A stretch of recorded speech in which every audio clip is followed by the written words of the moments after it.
에덴 동산이란 제목으로 하나님의 말씀 증거하도록 하겠습니다. 우리는 창세기 2장 이제 4절부터 해서 창세기의 본론인 이제 족보 이야기를 시작하는데요. 그 첫 족보 이야기가 천지 창조의 내력, 곧 천지 창조 후에 일어난 이야기라고 했습니다.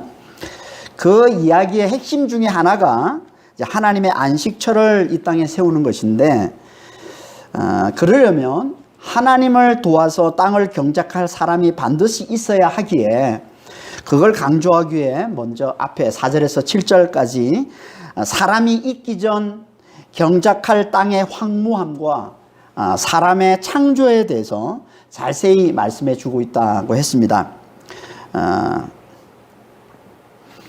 하나님께서 어떻게 사람을 지으셨다고 했습니까?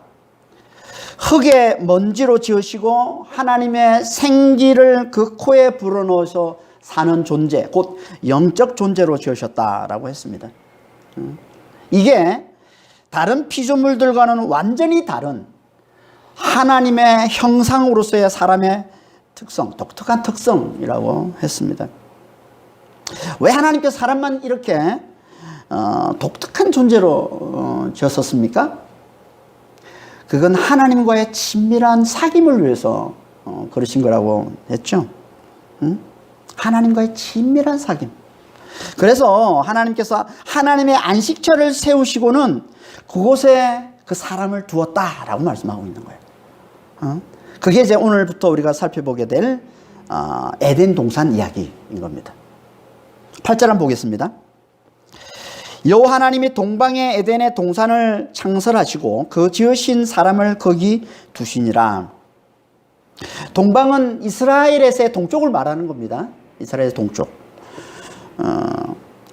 그러니까 이스라엘 동쪽에 여호와 하나님께서 에덴 동산을 세우셨다. 근데 정확히 말하면 뭐라고 되어 있습니까? 8절에 에덴의 동산을 창설하셨다. 에덴의 동산을 지으셨다. 이렇게 말씀하고 있죠, 지금. 이 말은 이스라엘 동쪽에 에덴이라는 곳이 있었다는 거예요. 그 에덴이 어딜까요?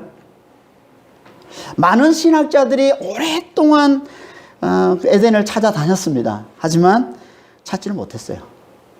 그냥 단지 유프라테스 강 근처에 있을 것이다 라고 추측만 할 뿐 아직까지 그 정확한 위치를 찾지를 못하고 있습니다. 지금까지 열심히 찾아왔는데 못 찾았다는 얘기는 하나님이 감추고 있다는 얘기예요. 그렇죠? 인류가 찾지 못하도록 하나님이 감춰두고 계시다. 왜냐하면 중요한 건 그 위치, 그 에덴의 뭐 정확한 위치가 어디냐 이게 중요한 게 아니라 그걸 통해서 하나님께서 우리에게 깨우쳐 주기를 원하시는 진리가 뭔지 이게 중요한 것이기 때문에 하나님께서 그 정확한 위치 하나님께서 일부러 감춰 두신 거예요. 일부러. 에덴을 하나님이 이 땅에 지으신 하나님의 의도, 하나님의 뜻이 뭘까? 그게 중요한 거죠. 그게 더 중요한 거라는 겁니다. 에덴이 뭡니까? 에덴이라는 단어는요, 뜻이 크게 두 가지가 있는데, 하나는 넓은 평원, 대평원, 넓은 평원을 나타내는 뜻이 있고요. 또 하나는 풍요로움, 비옥함, 그래서 기쁨이 넘침, 기쁨이라는 뜻을 가지고 있습니다. 에덴이라는 단어가.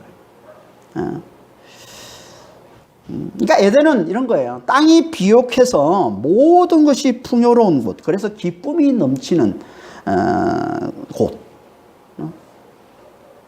이게 에덴이라는 겁니다. 그래서 다른 말로 뭐라고 불러요? 에덴을? 기쁨의 동산, 낙원이라고 부르죠. 낙원이라는 말이 기쁨의 동산이라는 뜻이잖아요. 낙원. 이 낙원이란 에덴 동산을 이제 낙원이라고 처음으로 이제 번역하고 있는 게 이 히브리어 구약 성경을 이제 최초로 헬라어로 번역한 게 이제 70인역인데 그 70인역에 보면 이 동산을 헬라어로 번역해 헬라어로 파라데이소스라고 하는데 영어로 하면 이제 파라다이스가 되는 겁니다. 그래서 이 동산을 이제 파라다이스로 번역하고 있는 거예요. 파라데이소스. 그러니까 낙원의 의미로 쓰고 있는 거죠. 기쁨의 동산이라는 거예요. 그리고 선지서에 보면은 에덴이라는 단어가 이제 많이 나오는데, 이사야에서 나오고, 더 이제 많이 나오는 곳이 에스겔서인데, 여기 보면 다 어떤 의미로 쓰이냐면, 광야와 대조에서 비옥한 땅, 풍요로운 땅을 나타내는 의미로 이 에덴이라는 단어를 쓰고 있습니다. 그러니까 에덴은, 땅이 비옥하고 풍요로운 곳, 그래서 기쁨이 넘치는 곳, 풍요와 기쁨의 장소를 말하는 거예요. 풍요와 기쁨의 땅, 이게 에덴이라는 거예요. 근데 이 풍요와 기쁨의 땅, 이게 곧 뭐예요? 이게 하나님 나라잖아요. 하나님이 함께 하시면서, 하나님이 거하시면서 복을 주시는 걸 상징해서 보여주는 게, 이게 풍요와 기쁨의 땅인 에덴이라는 겁니다. 하나님 나라는 항상 비옥하고 풍요로운 땅으로 묘사하고 있고, 성경에. 그래서 하나님 나라를 상징하는 약속의 땅 가나안을 뭐라고 불러요? 항상 젖과 꿀이 흐르는 땅, 비옥한 땅, 풍요로운 땅으로 묘사하고 있고요. 또 신약에서도 하나님 나라를 뭐라고 얘기합니까? 로마서 14장 17절에 보면 하나님 나라는 성령 안에 있는 의와 기쁨과 평강이다. 기쁨과 평강을 누리는 것, 이게 하나님 나라라는 거예요. 그러니까 풍요와 기쁨의 땅, 이 에덴은 하나님이 함께 하시면서 복을 주시는 하나님 나라를 상징하는 것이다, 이렇게 보시면 됩니다. 이 말은 곧 한마디로 하나님은 우리에게 풍요와 기쁨을 주시는 분이라는 얘기예요. 풍요와 기쁨을 주시는 분. 그래서 다윗이 이렇게 하나님을 찬양한 거 아닙니까? 시편 23편 1, 2절입니다. 여호와는 나의 목자시니 내게 부족함이 없으리로다. 그가 나를 푸른 초장에 누이시며 쉴만한 물가로 인도하시는도다. 내게 부족함이 없게 해주시는 분, 그분이 하나님이시라는 거예요. 그걸 좀 구체적으로 푸른 초장에 누이시며, 이 양들은, 이 양이잖아요. 목자와 양의 관계라는 거거든요. 양은요, 만족을 못하면 눕질 않습니다. 그러니까 배가 부르지 않으면 눕지는 않아요. 그러니까 눕는다는 얘기는 만족이에요. 그러니까 부족함이 없음을 나타내는 거고요. 쉴만한 물가라는 이 쉰다는 이 단어가, 이 안식을 나타내는 단어인데, 메노아, 우리 앞에서 살펴봤습니다. 안식, 메노아, 기쁨과 평강을 누리는 쉼을 얘기하는 거예요. 기쁨과 평강을 누리는 쉼. 그러니까 우리에게 풍요와 기쁨이 되시는 분, 우리에게 풍요와 기쁨을 가져다 주시는 분, 이분이 하나님이시라는 거예요. 이걸 상징하고 있는 게 이게 에덴인 겁니다. 사람을 창조하시고서 이 에덴에 두셨다라는 이 말은 무슨 말이에요? 하나님께서 사람을 하나님이 주시는 이 풍요와 기쁨을 누리는 존재로 창조하셨음을 말씀하고 있는 거죠. 그러니까 하나님은 사람을 처음부터 풍요와 기쁨을 누리는 자로, 하나님 안에서 부족함이 없는 삶을 살고, 늘 기쁨과 평강을 누리며, 어떻게 사람이 하나님이 주시는 이 풍요와 기쁨을 누리며 사는 존재가 됩니까? 어떻게? 하나님과의 친밀한 사귐으로, 하나님의 하나님의 생기로 사는 존재, 그 영으로 사는 존재가 되게 해주셔서 영이신 하나님과 친밀히 사귀며 그분의 풍요와 그 기쁨을 함께 누리며 사는 자로 하나님께서 그렇게 우리를 지으셨다는 겁니다. 이게 하나님께서 사람에게 주신 놀라운 축복인 거죠. 그러니까 사람은 원래부터 하나님의 풍요와 기쁨을 누리며 사는 존재였던 거예요. 죄가 들어오기 전까지는. 하지만 죄가 들어오면서 영이 죽음으로 하나님의 관계가 끊어지게 되었고, 그로 말미암아 하나님과 함께 누리던 그 풍요와 기쁨도 다 잃어버리고 만 겁니다. 그 잃어버린 에덴을 다시 회복시켜 주시기 위해서 오신 분이 누구예요? 그분이 예수님이신 거예요. 예수님이 오셔서 우리의 모든 죄를 대신 다 짊어지시고 십자가에 달려 죽으심으로, 죽으시고 다시 살아나셔서 하늘에 오르사 우리에게 성령을 부어주심으로, 그 성령 안에서 그 성령을 의지하는 자에게 다시 그 에덴의 그 그 풍요와 기쁨을 누리게 해주시는 겁니다. 이게 복음이에요. 이게. 그래서 하나님 나라는 뭐라고요? 성령 안에 있는 의와 기쁨과 평강이다 라고 얘기하는 거예요. 성령 안에서 우리가 누리는 게 이 의와 기쁨과 평강이라는 거예요. 우리가 성령 안에만 잘 있으면 이 의를 누리고 기쁨을 누리고 평강을 누리는 에덴을 누리는 삶을 산다는 거예요. 예수 안에서 성령을 간절히 의지할 때 우리 안에 다시 에덴의 회복이 되는 겁니다. 하나님 주시는 풍요와 기쁨을 누리며 사는 이 삶을 다시 우리가 회복할 수 있다는 거예요. 우리가 예수 안에서 성령을 간절히 잘 의지하는 삶을 잘 살면. 그래서 바울이 이렇게 고백한 거예요. 고린도후서 6장 10절에 우리는 근심하는 자 같으나 항상 기뻐하고 가난한 자 같으나 많은 사람을 부욕해 하고 아무것도 없는 자 같으나 모든 것을 가진 자로다. 이게 뭐예요? 이게 풍요와 기쁨을 사는 자잖아요. 이게 성령으로 그 속에 에덴을 사는 자의 고백인 거예요. 어떻게 이런 고백을 내놓죠? 아무것도 없는 자 같으나 모든 것을 가지세요. 가난한 자 같으나 많은 사람을 풍요롭게 부유하게 만드는 자 오히려. 근심하는 자 같으나 항상 기뻐하는 자. 에덴을 살고 있다는 거예요. 어디서? 성령 안에서. 성령 안에서.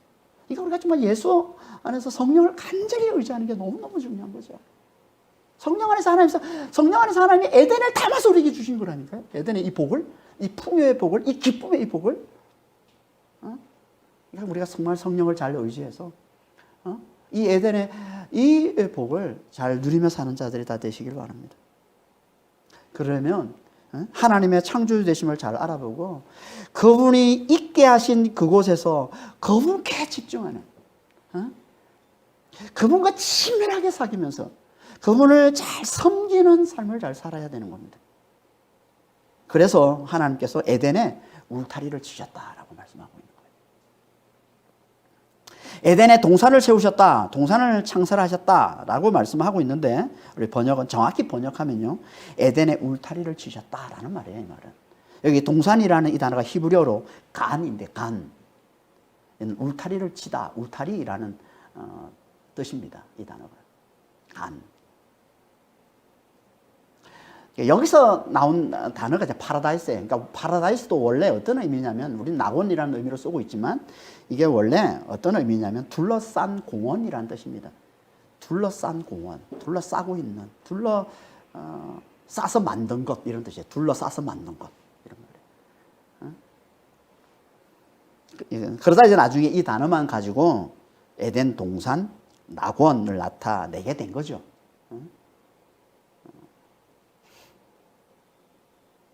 그러니까 에덴 동산이라는 말은 울타리로 둘러싸여 있는 풍요와 기쁨의 땅이라는 뜻이 되는 거예요. 에덴 동산. 왜 하나님께서 울타리로 그 땅을 둘러싸게 하셨을까요? 왜 둘러싸게 하시는 걸까요? 하나님께서. 그건요, 그 땅을 울타리 밖에 있는 땅과 구분하기 위해.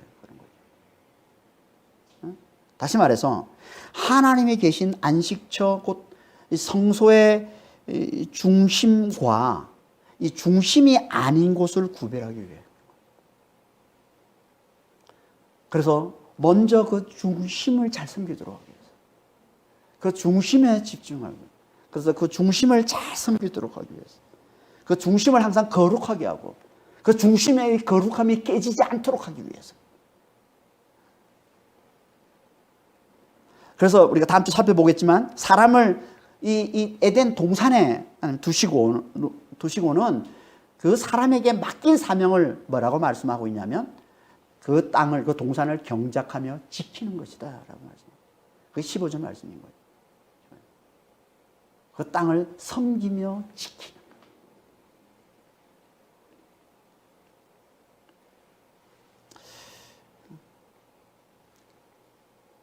하나님은 항상 우리가 먼저 중심에 집중하는 자가 되기를 원하세요. 중심을 잘 섬기는 자가 되기를 원하세요. 중심을 거룩하게 하는 자가 되기를 원하세요. 먼저 중심을 견고하게 세우는 자가 되기를 원하세요. 하나님은. 우리 삶의 중심이 뭡니까? 가장 중요한 중심이 뭐예요? 그건 당연히 우리를 만드신 하나님, 우리를 구원하신 예수님. 하나님과 예수님이 우리 삶의 중심이겠죠.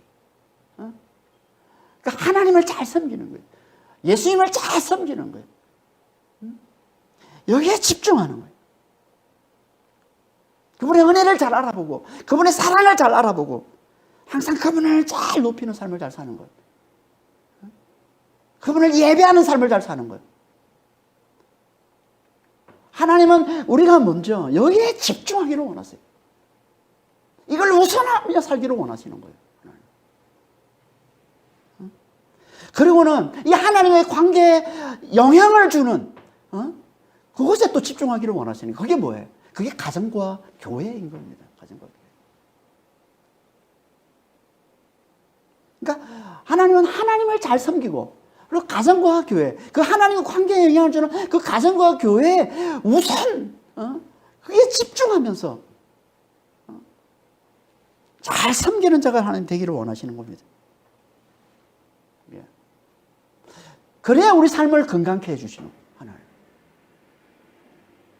그러니까 그걸 무시하고 우리가 중심이 아닌 것에 우리의 마음을 쏟고 우리의 시간을 쏟고 우리의 에너지를 쏟는 건 이게 정말 어리석은 거예요. 중심이 견고하지 않은데, 중심이 바로 서 있질 않은데, 다른 걸 아무리 뭐 애를 쓴다고 절대 그 인생에 성공할 수 없어요. 절대 그 인생은 건강해질 수 없습니다. 불행해질 수밖에 없어요. 그래서 많은 사람들이, 특히 남자들이 그러잖아요. 젊을 때 다 직장 다니고 하면서 밖에 돈 벌고 하면서 이제 뭐 자기 야망을 이루어가면서 항상 밖에 신경을 쓰고 거기에 집중을 살다가 나이 들어가지고 정신 차리죠. 그래서 집으로 돌아보면 집에 아무도 없다고. 그런 얘기 많이 하잖아요. 그렇지?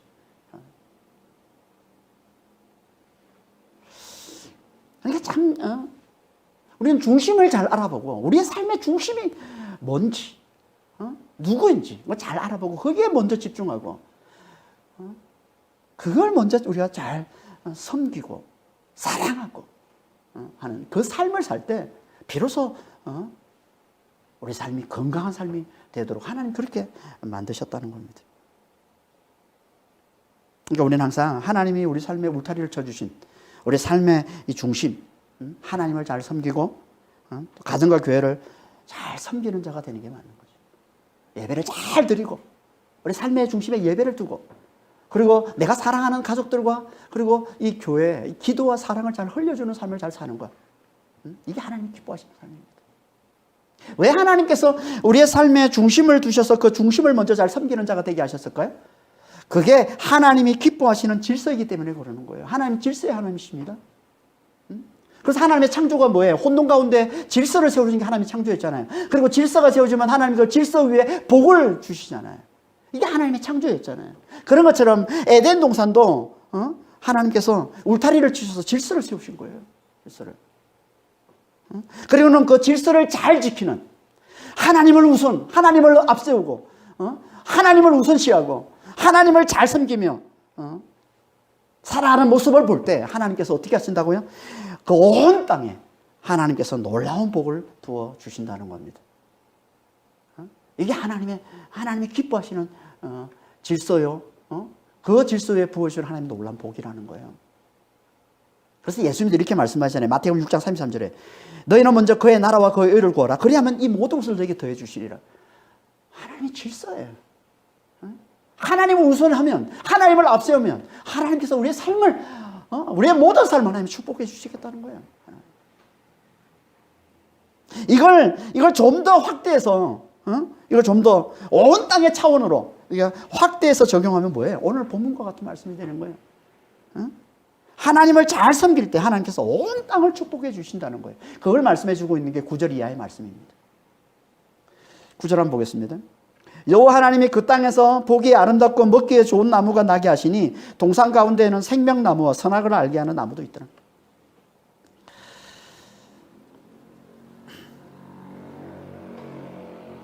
하나님께서 풍요와 기쁨의 땅 에덴 동산에 주신 복이 무엇인지를 구체적으로 말씀해 주고 있습니다. 이 9절에 보면 그 동산의 땅에서, 이 아담아입니다. 아담아, 이 땅에서 보기에 아름답고 먹기에 좋은 나무가 나게 하셨다라고 얘기를 하고 있습니다. 이게 아름답다는 이 말은요, 기쁘게 하다는 말이에요. 그러니까 보기에 기쁨을 주고 먹기에 좋은 나무들이 나게 하셨다. 한마디로 무슨 말이에요? 풍요와 기쁨. 풍요와 기쁨의 땅이 되게 해주셨다는 거예요. 그러니까 먹을 게 넉넉해요. 먹을 게 넉넉하고, 그리고 보기에 너무 아름답고 기쁨을 가져다 주는 그런 땅. 이게 에덴이라는 거예요. 이 에덴. 근데 이 풍요와 기쁨이 어디서 나오는 걸까요? 하나님의 생명에서 나오는 겁니다. 그래서 그 동산의 중앙에 뭐가 있다고 얘기해요? 생명나무가 있다는 겁니다. 생명나무. 여기 생명은요, 하나님의 생명, 영생을 말하는 겁니다. 그래서 창세기 3장 22절에 보면 그가 그의 손을 들어 생명나무 열매도 따먹고 영생할까 하노라. 여기 생명나무는 영생의 나무를 얘기하는 거예요. 영생을 주시는 나무. 이 생명나무가 풍요와 이 기쁨의 땅 에덴 동산 중앙에 있다는 건요, 이게 뭐라는 거예요? 이게 하나님이 주시는 최고의 복이라는 거죠. 하나님의 복의 핵심이라는 거예요. 이게 하나님의 임재를 상징하는 거라는 거예요. 이게 이 생명나무가 동산의 중앙에 있다는 얘기는 이게 곧 하나님의 임재를 상징하는 거다라고 말씀. 어떻게 하면 하나님을 영생이라고 말씀하실까요? 요한일서 5장 21절에 우리가 참된 자 곧 그의 아들 예수 그리스도 안에 있는 것이니 그는 참 하나님이시요 영생이시니라. 하나님의 영생이라고 얘기해요. 그러니까 하나님을 주시는 거예요. 영생은 하나님을 주시는 거예요. 그러니까 뭐 하나님 우리에게 주시는 모든 풍요와 이 기쁨의 모든 복은 다 어디서 나오는 거예요? 이 생명나무에서, 이 영생에서 나오는 거라는 겁니다. 영생에서. 그러니까 영생을 누리는 자가 그 풍요와 기쁨을 누리는 삶을 사는 거죠. 근데 하나님께서 우리에게 영생을 주셨다고 말씀하고 있잖아요. 요한복음 5장 24절입니다. 내 말을 듣고 나 보내신 이를 믿는 자는 영생을 얻었고 심판에 이르지 아니하나니 사망에서 생명으로 옮겼느니라. 예수를 믿는 자는 영생을 얻은 자라는 거예요. 그러니까 우리가 믿음 안에만 있으면 우리는 영생을 사는 자가 되는 거예요. 성령으로 말미암아 영생을 누리며 사는 자가 되는 거예요. 그 영생을 누리면서 풍요와 기쁨을 누리며 사는 자가 되는 거예요. 이게 믿는 자라는 거예요. 이게 예수를 믿는 자라는 거예요. 우리는 믿음 안에서 이 영생을 잘 누리고 있나요? 풍요와 기쁨을 잘 누리고 있습니까? 하나님은 믿음 안에 우리가 하나님을 제대로 믿을 때, 예수님을 제대로 믿을 때 우리에게 이 영생, 성령을 주죠. 성령 안에서 이 영생을 맛보고 이 영생을 누리며 사는 그런 놀라운 복을 하나님 우리에게 주신 겁니다.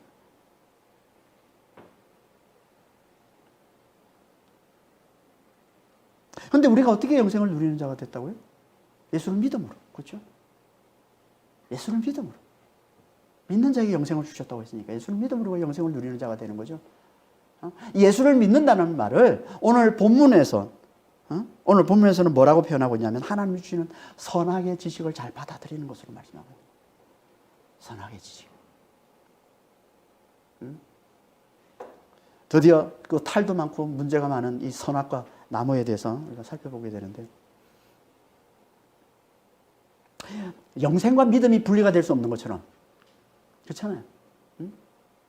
믿음을 통해서 우리에게 영생을 하나님이 주시는 것처럼 이 생명나무와 이 선악을 알게 하는 나무, 선악의, 정확히 말하면 선과 악의 지식의 나무라는 뜻입니다. 그러니까 선악의 지식나무예요. 선악의 지식나무. 이 생명나무와 이 선악의 이 지식나무도 분리될 수가 없는 겁니다. 그래서 동산 중앙에 생명나무와 선악의 지식나무가 있다, 같이 있는 것으로 말씀하고 있는 겁니다. 3장 3절에 보면은, 창세기 3장 3절에 보면 동산 중앙에 선악을 알게 하는 나무, 선악의 지식나무가 있다라고 얘기합니다. 그러니까 중앙에, 동산 중앙에 생명나무가 있다고도 말씀하고, 선악을 알게 하는 선악의 지식나무가 있다고도 말씀하고 있는 거예요, 지금. 그래서 어떤 신학자들은 생명나무와 선악의 지식나무는 같은 나무다, 이렇게 또 말씀하시는 신학자들도 있는데요. 그건 아닌 것 같고, 그러니까 그만큼 밀접하게 연결되어 있는 게 생명나무와 선악의 지식나무라는 겁니다. 밀접하게 연결되어 있는 거예요.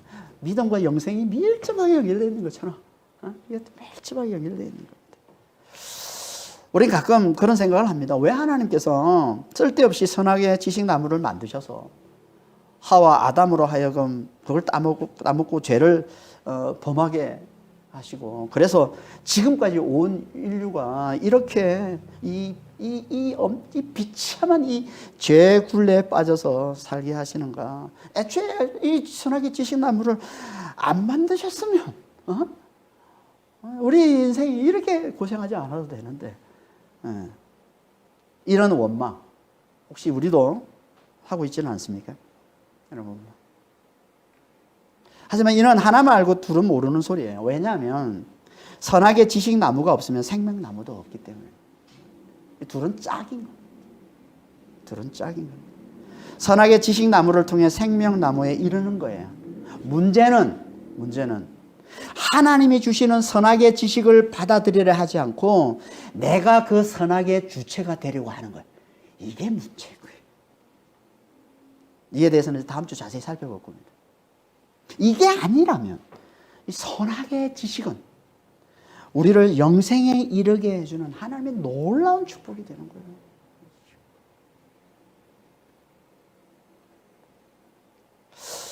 하나님이 주시는 선악의 지식, 곧 하나님의 선악의 지식, 이게 뭡니까? 이건요, 인간 사이에 도덕적인 어떤 그런 선악의 지식 정도를 말하는 게 아니라 그보다 훨씬 더 깊은 차원의 선악의 지식, 곧 창조주 하나님의 선하심을 아는 지식을 말하는 거예요. 창조주 하나님의 선하심을 아는 지식. 더 정확히 말하면 하나님만이 선하시다는 거예요. 하나님은 항상 옳으시다는 거예요. 하나님은 항상 선하시다는 거예요. 하나님의 결정, 하나님의 판단은 하나님이 항상 옳고 항상 선하다는 걸 알아보는 게 지식. 그래서 예수님이 이렇게 말씀하신 거잖아요. 마가복음 10장 17절에 어찌하여 나를 선하다 일컫느냐, 하나님 한 분 외에는 선하신 이가 없느니라. 이걸 알아보는 지식, 이게 하나님이 주시는 선악의 지식이라는 겁니다. 좀 더 구체적으로 말하면 하나님의 창조주 되심을 알고 그분을 높이는 거예요.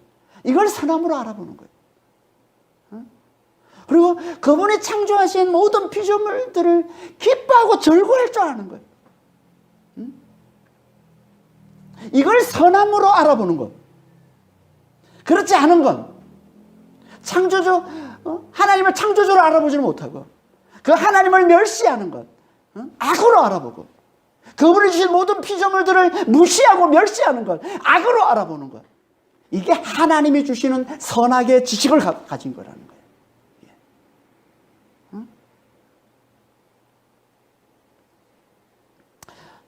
이건 우리 힘으로 우리가 가질 수 없는 지식이잖아요. 그냥 하나님이 주셔야만 가질 수 있는 거거든요. 이 선악의 이 지식, 참된 이 선악의 이 지식, 이건 오직 하나님이 우리에게 주셔야만. 그래서 계시라고 그러는 거예요, 계시. 하나님이 알게 해주셔야만 아는 것, 이걸 계시라고 그러는 겁니다. 계시로만 우리가 알 수 있는 지식이란 말이에요, 이 지식은.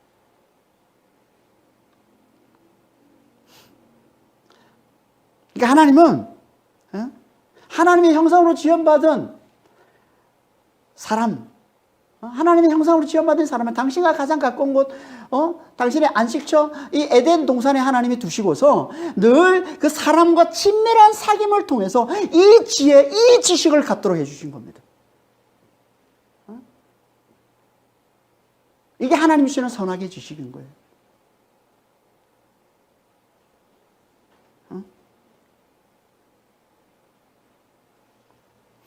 그러니까 하나님 앞에 참된 지식은, 참된 지식은, 이거 하나예요. 그래서, 하나님을 창조주로 알아보고 그분을 경외하는 걸 뭐라고 그래요? 성경에서 자주? 지혜의 근본, 지식의 근본이라고 그러는 거예요. 잠언서 1장 7절입니다. 여호와를 경외하는 것이 지식의 근본이거든요. 시편 111편 10절에 여호와를 경외하는 것이 지혜의 근본이거든요. 모든 지혜, 모든 지식의 중심, 기본, 핵심, 가장 중요한 지식, 가장 중요한 지혜, 그게 뭐라는 거예요? 하나님을 창조주로 알아보고 하나님을 경외하는 거예요.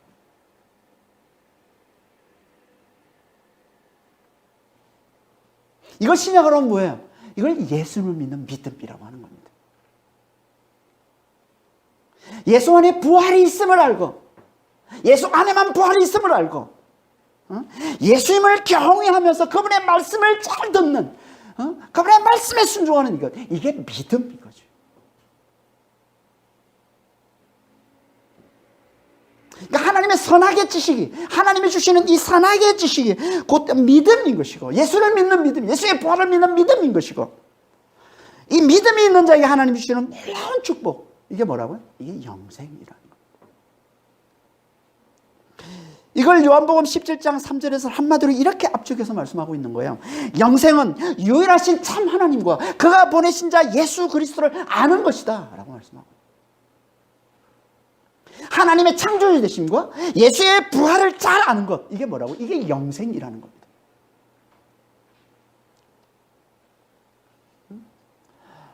그러니까 영생과 지식은, 영생과 이 지혜는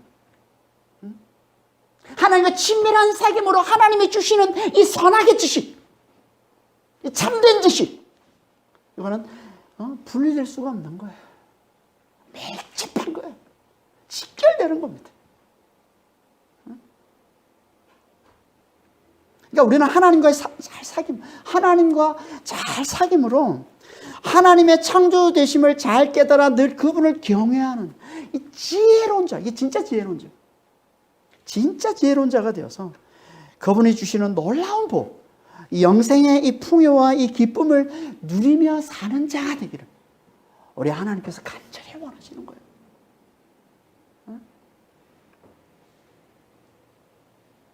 하나님의 친밀한 사귐으로 하나님 주시는 이 선악의 이 지식, 하나님을 창조주로 알아보고 그래서 그분을 높이고 그분을 경외할 줄 아는 이 지식, 그래서 그분을 잘 섬기는 이 지식을 가진 자, 이 지혜로운 자가 되어서 하나님이 주시는 놀라운 복, 영생의 복을 누리며 사는 자가 되기를 하나님이 원하시니까, 그러면 하나님께서 어떻게 하신다고요? 그 영생의 복이 동산을 넘어서 온 땅에 이르게 해주신다는 거예요. 그러면 그게 10절에서 14절까지 말씀입니다. 10절 한번 보겠습니다. 강이 에덴에서 흘러나와 동산을 적시고 거기서부터 갈라져 내 근원이 되었으니, 강이 에덴에서 흘러나와 동산을 적셨다. 에덴에서 흘러나와 동산, 에덴과 동산을 분리하고 있습니다. 에덴. 그러니까 여기 에덴은 하나님을 하나님의 임재를 상징하는 거예요. 그러니까 생명나무로 보시면 됩니다.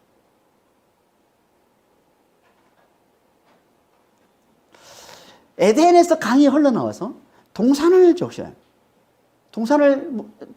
강이 흘러서 동산을 적셨다는 말은, 그래서 동산이 비옥한 땅이 되고 풍요로운 땅이, 기쁨이 넘치는 땅이 됐다는 거예요.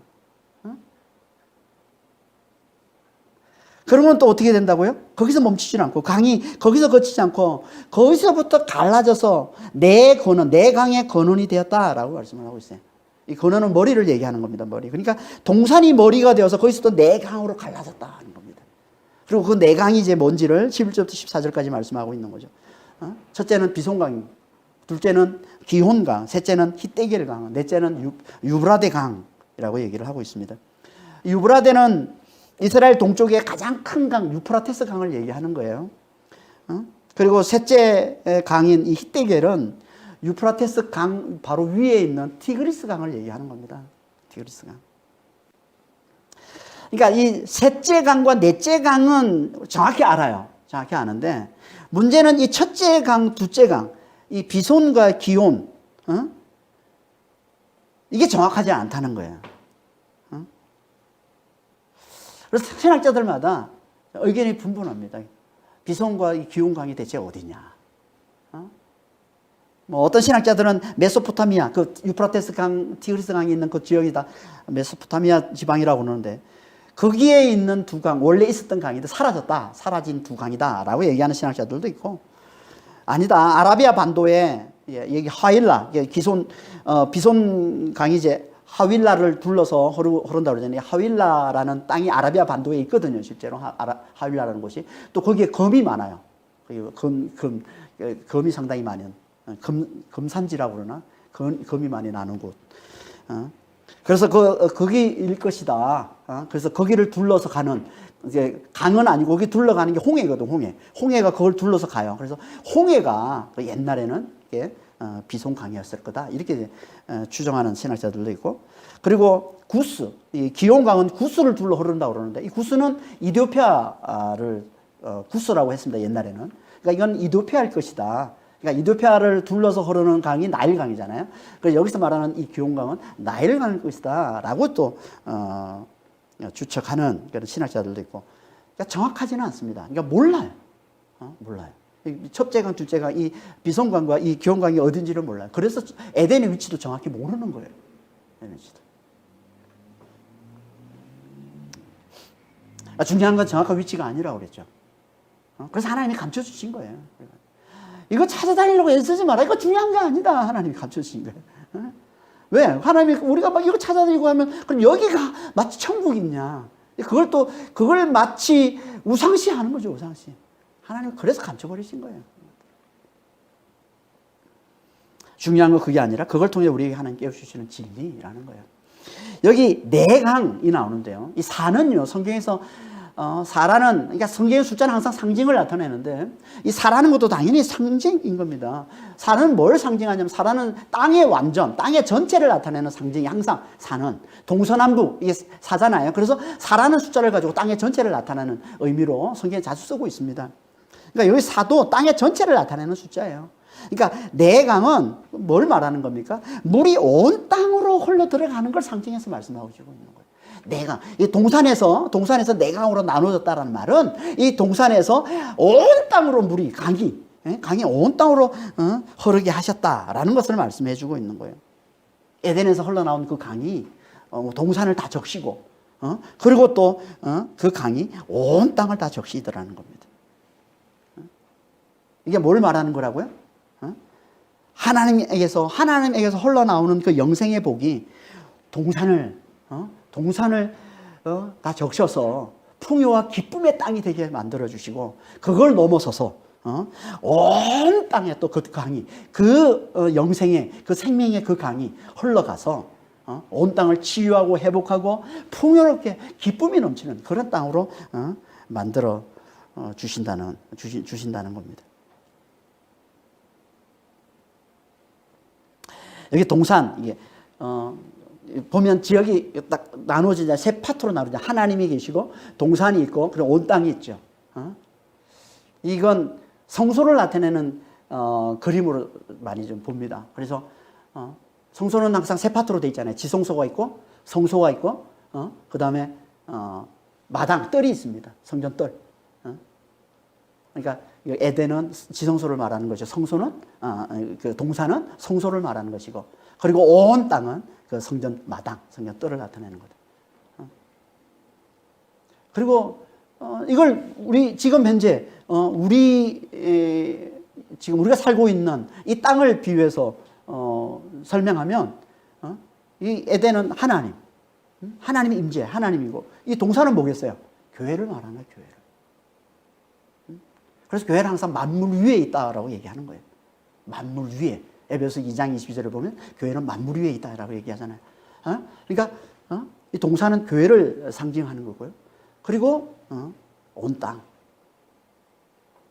하나님은 당신이 흘려주시는 이 생명, 이 영생, 이걸 먼저 교회에게 흘려주셔서 교회를 치유하고 교회를 회복하고 교회의 풍요와 기쁨을 누리는 그런 놀라운 복을 하나님이 주시고, 그리고 교회를 넘어서서 온 땅에까지 이 복이 흘러가기를 원하신다는 거예요. 하나님께서. 이게 하나님 나라라는 거예요. 그래서 성경에 사는 이 그림, 방금 우리가 읽었던 이 그림을 가지고 하나님의 나라의 그림으로 자주 말씀하고 있는 겁니다. 하나님 보좌에서 흘러나오는 그 생수의 강이 온 땅을 치유하고 축복하는 하나님 나라의 그림으로 자주 나타나고 있는 거예요, 성경에서.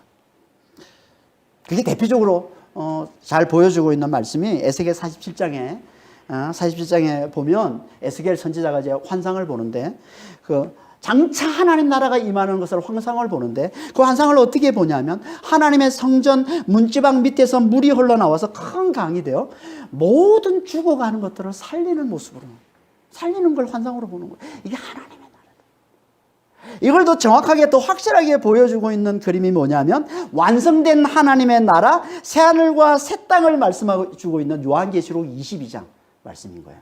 요한계시록 22장 1절 2절 한번 보겠습니다. 그가 수정같이 맑은 생명수의 강을 내게 보이니 하나님과 및 어린 양의 보좌로부터 나와서 길 가운데로 흐르더라. 강 좌우에 생명나무가 있어 12가지 열매를 맺되 달마다 그 열매를 맺고 그 나무 잎사귀들은 만국을 치유하기 위해 있더라. 오늘 본문과 같은 말씀, 어제까지 읽으면 더 정확한데 그것까지 나눌 시간이 없어서 짧게 제가 앞부분만 좀 나눈 것인데, 이 에덴 동산, 이 강이 흐르고 중앙에서 강이 흘러나와서 동산을 적시고, 그리고 네 강으로 나눠져서 온 땅을 적셔서 풍요롭게 만든다는 이 그림이 그게 뭐라는 거예요? 하나님의 나라.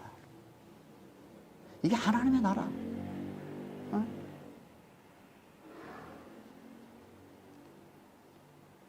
에덴에서 흘러나오는 그 강은 하나님과 어린 양에서 흘러나오는 생명수 강이라는 거예요. 생명수. 하나님과 어린 양에게서 흘러나오는 생명수.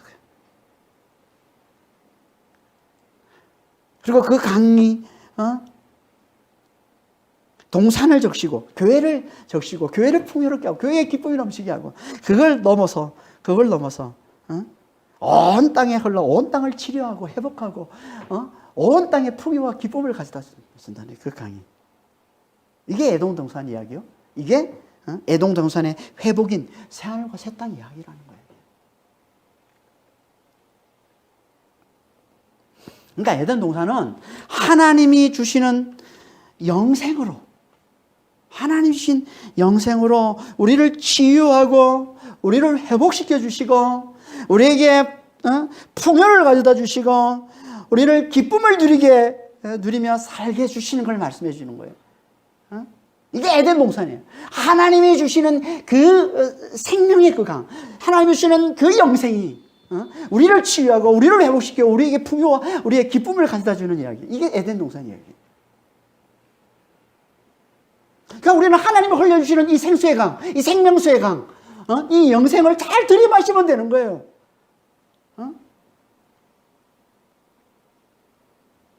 하나님 지금 우리에게 이 생수의 강을, 이 생명수의 강을 지금 우리에게 흘려주고 계시다는 걸 아십니까?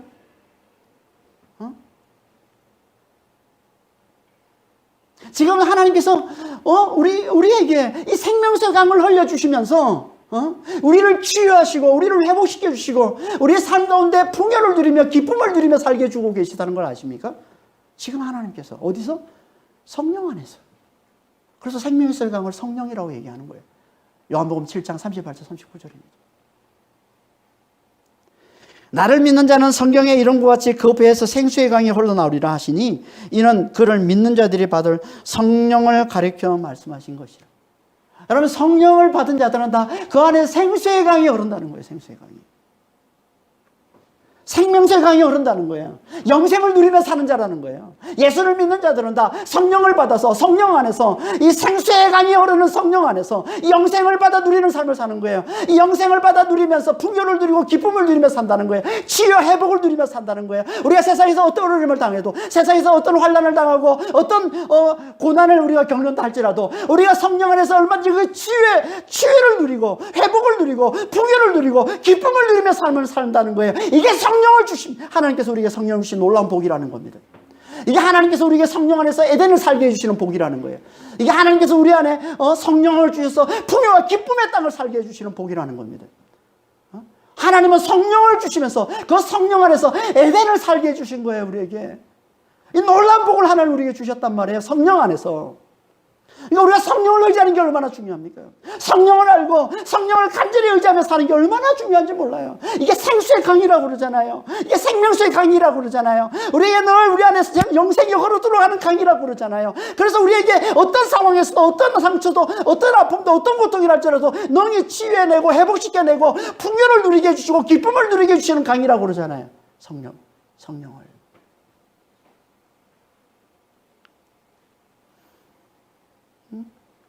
그래서 바울이 그렇게 노래한 거 아니야. 좀 전에 살펴봤던 고린도서 6장 10절에 바울이 노래하고 있지 않습니까? 우리는 근심하는 자 같으나 항상 기뻐하는 자요.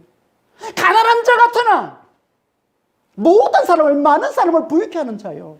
아무것도 없는 자 같으나 모든 것을 가진 자다.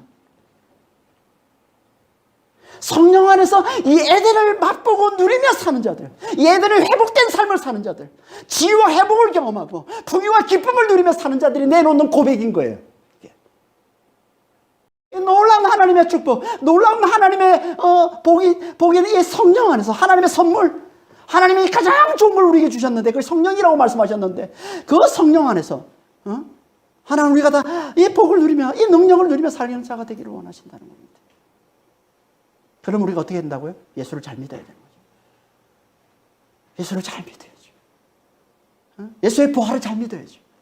예수님이 내가 죽고 이제 내 안에 그리스도가 사심을, 그리스도 안에서 내가 부활과 영생을 사는 자임을 잘 믿어야죠. 이게 복음인데. 믿는 자에게 영생을 주셨다고 말씀하시잖아요. 믿는 자에게 성령을 부어주시고 그 성령 안에서 영생을 누리며 살게 해주셨다고 말씀하시잖아요. 예수를 잘 믿어야죠. 예수의 부활을 잘 믿어야지. 이걸 구약으로 뭐예요? 하나님의 창조주 되심을 잘 믿어야지. 하나님이 주시는 이 선악의 지식, 하나님의 창조주 되심을 잘 알아보고 하나님을 높이는 삶을 잘 사는 거예요. 그에게 하나님이 부어주시는 게 그게 뭐라고요? 그게 영생, 그게 성령 안에서 영생을 누리는 삶을 살게 주시는 겁니다. 그러니까 우리는 하나님, 정말 하나님을 좀 잘 하나님과 정말 잘 사귀면서. 우리는 하나님 잘 사귀어야 돼. 아니, 이게 우리 정체라니까요. 하나님을 잘 사귀는 게 우리 정체. 원래 우리가 그렇게 지원받은 거예요. 그래야 잘 살 수 있도록. 그래야 건강하게 살 수 있도록. 그래야 형통한 삶을 살고. 그래야 멋진 인생을 살고. 그래야 성공적인 인생을 살도록. 하나님 그렇게 우리를 지으신 거예요. 하나님과 잘 사귀어야만 너는 성공적으로 살 수 있어. 너는 형통한 삶을 살 수 있어. 너는 기쁜 삶, 행복한 삶을 살 수 있도록 그렇게 주신 거란 말이에요. 하나님을 잘 사귀어야. 왜 우리가 하나님을 잘 사귀지는 못합니까?